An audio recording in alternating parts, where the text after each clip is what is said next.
The modern followers of Muhammad, understanding perfectly well the implications of a 53-year-old man having sex with a 9-year-old child, do their worst to either deny or pervert the very Muhammadan records that tell us this sordid story. Please elaborate. Although we have addressed part of this issue in other earlier chapters, nonetheless it is one of the more sordid episodes in Muhammad's conduct that even modern Muhammadan scholars do their worst to hide.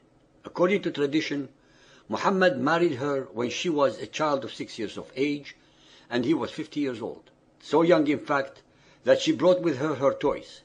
This evidence alone shows that psychologically and socially she was still an innocent and immature child. He consummated his marriage with her at the age of 9 years, when he was 53 years old. The waiting period of 3 years had to do with the fact that at that time Aisha had contracted a disease, whereby she temporarily lost all her hair. The so-called disease was actually due to the immense shock of a child being handed over to a much older person. Such psychological traumas can and do produce almost instant side effects, such as loss of hair or even hair turning white. Sahih al-Bukhari Hadith 6.399, narrated by Yusuf bin Mahik. I was in the house of Aisha, the mother of the believers. She said, "This revelation, nay, but the hour is their appointed time, and the hour will be more previous and more bitter," 54.46, was revealed to Muhammad at Mecca while I was a playful little girl. Sahih Bukhari 7.18, narrated by Ursa. The Prophet asked Abu Bakr for Aisha's hand in marriage. Abu Bakr said, "But I am your brother." The Prophet said, "You are my brother in Allah's religion and His book, but she is lawful for me to marry." Abu Bakr was so shocked at Muhammad's proposal to marry his child Aisha of 6 years that he told him, "But I am your brother." This word "but," which in Arabic is innama, brings out the true disbelief of Abu Bakr regarding the request, which of course turned out to be an unchallengeable demand. Abu Bakr's shock alone is evidence that what Muhammad was demanding was against the social norms of even the pagans of 1400 years ago. Since his companions actually believed him as the messenger of Allah, Muhammad was able to fulfill each and every one of his fantasies, lusts and desires. Muhammad was able to receive alleged divine verses, sanctifying them with made-to-order revelations from his accomplice, the ever-obedient and willing Allah. Sahih al-Bukhari 5.234, narrated by Aisha. The Prophet engaged me when I was a girl of 6 years. We went to Medina and stayed at the home of Ben al-Harith bin Khazraj. Then I got ill and my hair fell down. Later on my hair grew again, and my mother Ruman came to me while I was playing in a swing with some of my girlfriends. She called me, and I went to her, not knowing what she wanted to do with me. She caught me by the hand and made me stand at the door of the house. She halted me at the door, and I burst into laughter. I was breathless then, and when my breathing became all right, she took some water and rubbed my face and head with it. Then she took me into the house. There in the house I saw some Ansari women who said, "Best wishes and Allah's blessing and a good luck." Then she entrusted me to them, and they prepared me for the marriage. Unexpectedly, Allah's apostle came to me in the afternoon, and my mother handed me over to him. And at that time I was a girl of 9 years of age. The date of their so-called marriage was circa 621 CE, 1 or 2 years after the Hijrah. It is obvious that he did not consummate his marriage to her earlier because of her illness, an illness that came about due to the shock of the events that were taking place around a little uncomprehending child girl. Sahih Bukhari 9.139, narrated by Aisha. Allah's apostle said to me, "You were shown to me twice in my dream before I married you. I saw an angel carrying you in a silken piece of cloth, and I said to him, 'Uncover her,' and behold, it was you. I said to myself, 'If this is from Allah, then it must happen.'" Muhammad started dreaming of Aisha when she was less than 6 years of age. He wasted no time in fulfilling his desire, in spite of the fact that the object of his lust was a mere child. Is it normal for a man of 50 plus to dream of a union with a baby girl?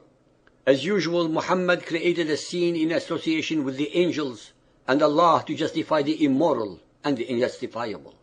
Sahih Muslim, Book 8, number 3311. Aisha reported that Allah's Apostle married her when she was 7 years old, and she was taken to his house as a bride when she was 9, and her dolls were with her. And when he died, she was 18 years old. The Holy Prophet died when he was 63, so he must have married Aisha when he was 51, and went to her when he was 54. Sahih Bukhari, Volume 5, Book 58, number 245, narrated by Aisha. I never remembered my parents believing in any religion other than the true religion, i.e. Islam. If Aisha was older, i.e. 16 or 18, as some Muslims claim, she would have remembered the religion of her parents prior to becoming Muslims. Sahih al-Bukhari 7.88, narrated by Ursa. The Prophet wrote the marriage contract with Aisha while she was 6 years old, and consummated his marriage with her while she was 9 years old, and she remained with him for 9 years, i.e. till his death. Sahih Bukhari 8.151, narrated by Aisha. I used to play with the dolls in the presence of the Prophet, and my girlfriends who also used to play with me. When Allah's Apostle used to enter my dwelling place, they used to hide themselves, but the Prophet would call them to join and play with me. Fath al-Bari, page 143, volume 13, explains the obvious. The playing with the dolls and similar images is forbidden, but it was allowed for Aisha at that time, as she was a little girl not yet reached the age of puberty. Muhammad was invariably permitted by the ever-obliging Allah to have Allah's rules broken only in his case. Once again, another Muhammadan scholar confirms that Aisha had not then reached puberty. Sunan of Abu Dawood, Hadith 2380, narrated by Aisha. The Prophet used to kiss her and suck her tongue when he was fasting. Al-Tirmidhi, Hadith 6182, narrated by Aisha. Gabriel brought a picture of her on a piece of green silk to Allah's Messenger and said, "This is your wife in this world and the next." In this hadith, Gabriel brought a picture of Aisha, but not Aisha herself. It seems that Allah found a great deal of time to accommodate and be at the beck and call of Muhammad's personal needs as well as those of his household. None of the Hebrew prophets ever received such minutiae of attention to their personal requirements and comfort, even those with whom he befriended, as Abraham, or talked direct to Moses. Sahih al-Bukhari 1.229, narrated by Aisha. I used to wash the traces of janaba, semen, from the clothes of the Prophet, and he used to go for prayers while traces of water were still on it. Sahih al-Bukhari, volume 7, book 62, number 17, narrated by Jabir bin Abdullah. When I got married, Allah's Apostle said to me, "What type of lady have you married?" I replied, "I have married a matron." He said, "Why? Don't you have a liking for the virgins and for fondling them?" Jabir also said, Allah's Apostle said, "Why didn't you marry a young girl so that you might play with her and she with you?" In the classic history of the life of Muhammad, Sirat Rasulullah, by Ibn Ishaq, page 311, there is an account in which Muhammad expressed a marital interest in a crawling baby. This event seems to have occurred around the time of the Battle of Badr, which would have made Muhammad approximately 55 years old. Suhaili 2.79 in the Riwayah of Yunus. Ibn Ishaq recorded that the Apostle saw her, al-Fadl, when she was a baby crawling before him, and said, "If she grows up and I am still alive, I will marry her." But he died before she grew up. So Muhammad's interest in young girls extended beyond Aisha. Why would anyone think that Muhammad's sexual interest in babies be the timeless expression of the will of Allah? How does such a prurient desire support Muhammad's claim to be a prophet of Allah? Such a desire by an old man is contrary to nature, and it is a perversion against the moral order of Allah's universe. Ladies and gentlemen, so-called believers and unbelievers, be aware that in the Arabic language of Muhammad's time, a single word, nikah, meant having sexual intercourse, marriage, or rape. Since Aisha was 6 years old when she was so-called married to Muhammad, nakaha, which is way below the age of intelligent consent, and as the ahadith demonstrate, Aisha was his unwilling partner. When he penetrated her at the age of 9, the same word, nakahaha, is used. Yet again, consent was not given. Hence, based entirely upon all the evidence at hand, This is purely a case of rape. Muhammad raped Aisha. As an aside, although Muhammad preferred to have sex with the young Aisha more than any of the other 8 wives, she was not able to conceive.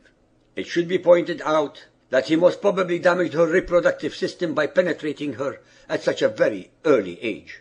So-called believers, go to Google and investigate this subject, and you will find to your shock and amazement that the current Muhammadan sources tell you that he married her at the age of 10 to 11 and consummated their marriage at the age 14, 18 or 19.